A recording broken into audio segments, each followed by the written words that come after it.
So here we are. I've chosen 5 minutes of the whole presentation from Alex, and we are going to edit this part. And in this lesson, we are going to learn how to use this player panel, which is the inspector. I'd like to clarify a couple of things that I didn't say in the last lesson because I simply forgot, which are how to zoom in and out of the timeline. And the command to do it is you hold Control or Command if you're from Mac, and you use your scroll wheel, and that allows you to do it quicker. So I'll do that a bunch of times. And then if you ever forget about a shortcut, you can find it right here. There is an entire list, and you can also change them if you want. I highly suggest you to leave everything on default, because if you have the same shortcuts as default, doesn't matter what PC you're editing on or web version, you will not have to reset every time all the shortcuts, etc, etc. Therefore, I highly suggest you to leave everything on default. And now let's get on this inspector panel. On the first part, the video part, you can see 4 options right here. So let's start with the first one. On basic, you can see the scale, so how much the image is zoomed in, the position, so how far to the right, left, top or bottom the image is. And you can always change these numbers also by using the handles right here or by moving the image like this. And for the rotate, you can either use this one or type a number.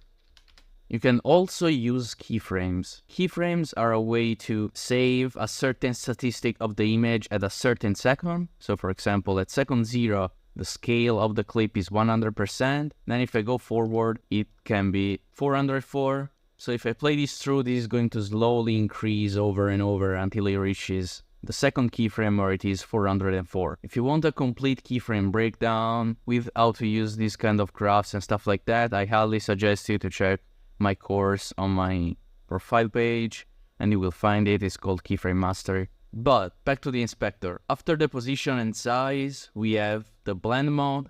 To show you the blend mode, I've brought in a couple of gradients. And here's how they work. When you use the blend mode, you basically decide how you want your image or video, in this case image, to interact with the other videos of image. So if the blend mode is normal, this is going to show normally above it. Nothing changes. But you also have a lot of more options. For example, brighten, which basically allows the white light from the image to come, but the black light is ignored. You can do the opposite with darken. As you can see, the dark light comes and the white one is ignored. The best blending modes are overlay, which is really good for color grading, and we'll get to that later. And then also screen. The screen blend mode is useful if, for example, you have something like this, a black screen, and in the center of the image there is an image or a video. Basically it's screen and all the black stuff disappears, so you can put the art, for example, on the bottom, and this is how it looks like, simply by blending it on screen mode. And then you can also find other ways of blending your image, but they are not really necessary for anything, so I'll just skip them.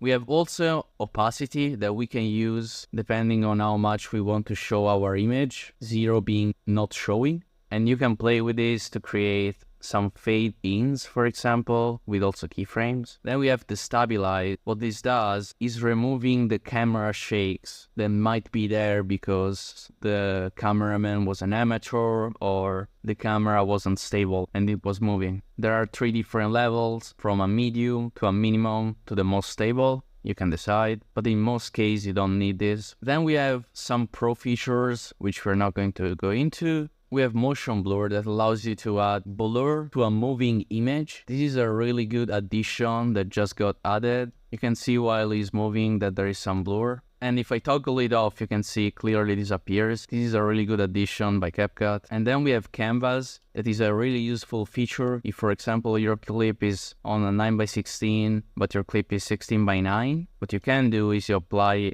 canvas. Let's choose this one. And as you can see, you have a playing clip in the background which is blurred out. You can decide how much you want it blurred. And I want to make clear that this feature is only available for the clips in the main timeline. If I have this other clip, for example, and I go at the bottom, I will not see the canvas option, but I will see layers. And let me explain what layers are real quick. To show how layers work, I got 3 different colored screen so that you can clearly see the difference. The third layer is the one that you see. So if I want to move this layer backwards, I will click either 2 or 1, and another one is going to be on layer 3. So right now the red screen is on layer 3, as you can see. If I put this in layer 2, the white screen is going to go on layer 3. That's as simple as that. If I put this in layer 1, the red screen is going to appear, as you can see. And now, since the yellow is in layer 2, if I go on the red screen and put layer 2, it is going to switch with the yellow. That's as simple as that. You can use this feature if, for example, you want to put a smaller screen and a larger screen on the background. So if right here I wanted to put this kind of image as a face cam, for example, like this, I simply could. And the rest of the video could be the image, or if I'm making a gaming video, it could be the gaming gameplay. And on the top, you can see the face cam.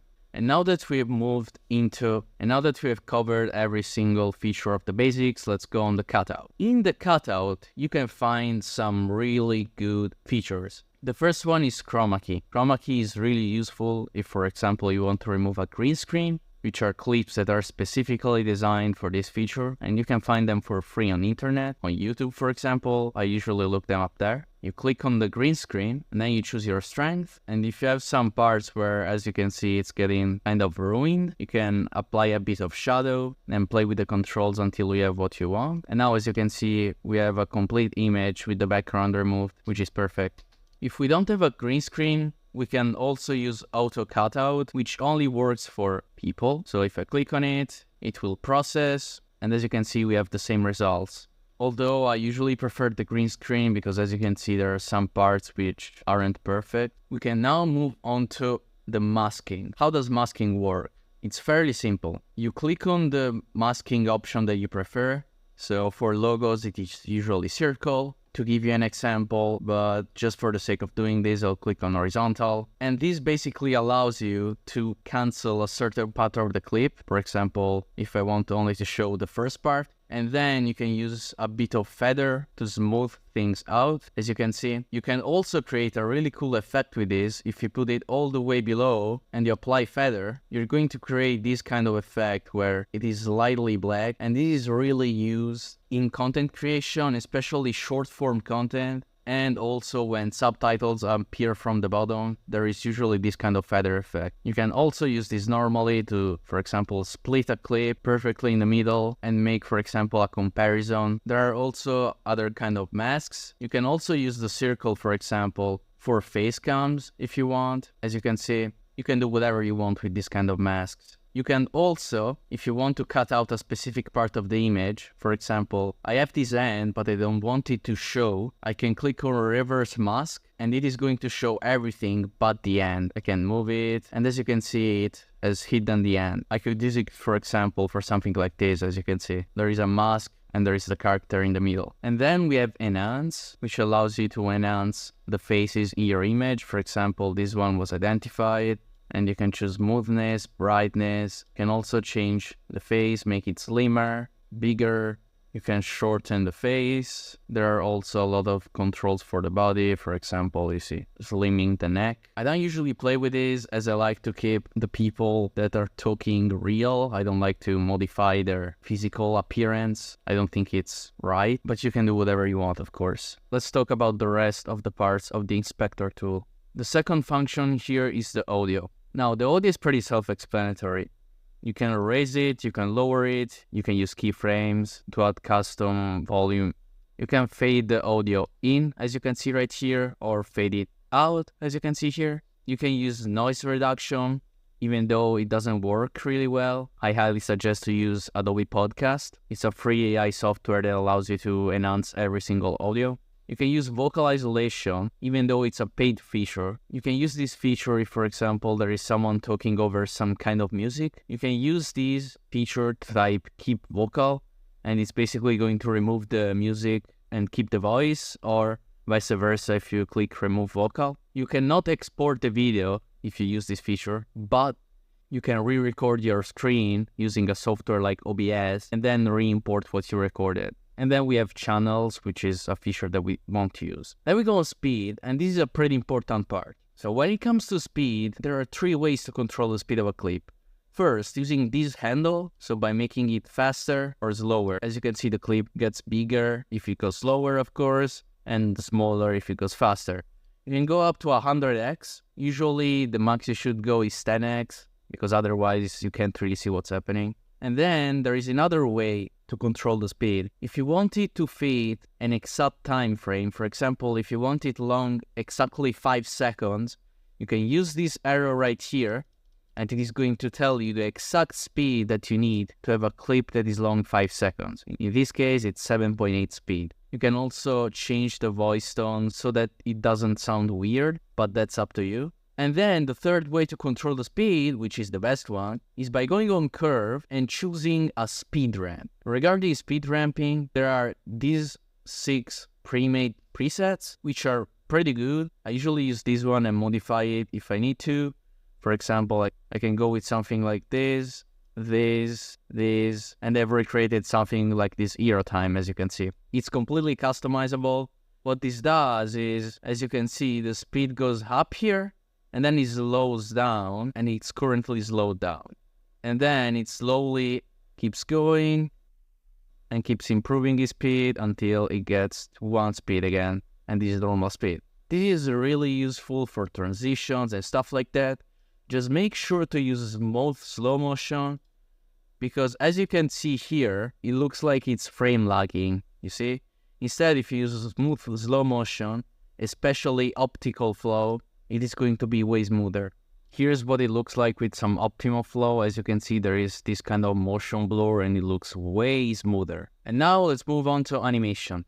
Animation is one of the most useful parts of the inspector tool, as it allows you to have in transitions, out transitions, and especially combo transitions. We will use them later to create some cool graphics, so don't worry about this, we'll come back to them. Regarding the in and out transitions, there are some like the fade in. You can decide its length, and once you put the fade in, this is what happens to the clip. It slowly fades in, and it's of course the same for the fade out. And combo transition basically happen for as much as you want. If I were, for example, to choose this flip forward transition from the combo ones, as you can see, it is doing this kind of thing. And it doesn't really work out for long videos like this. Now, here there is a part for motion tracking. I've tried to use this multiple times when you start to track an object, either with text or you try and make the position track. But I've never had success with this, as it doesn't really work great. It doesn't follow what you tell him to. So my suggestion, if you don't know how to track with keyframes, again, I made a course on keyframes. They're one of the most useful tools ever. And then we get to adjustment, and in the adjustment panel, there is all kind of color correction. At the end of this course, there is a specific section that is reserved to color correction, so I'll get on touch on that later.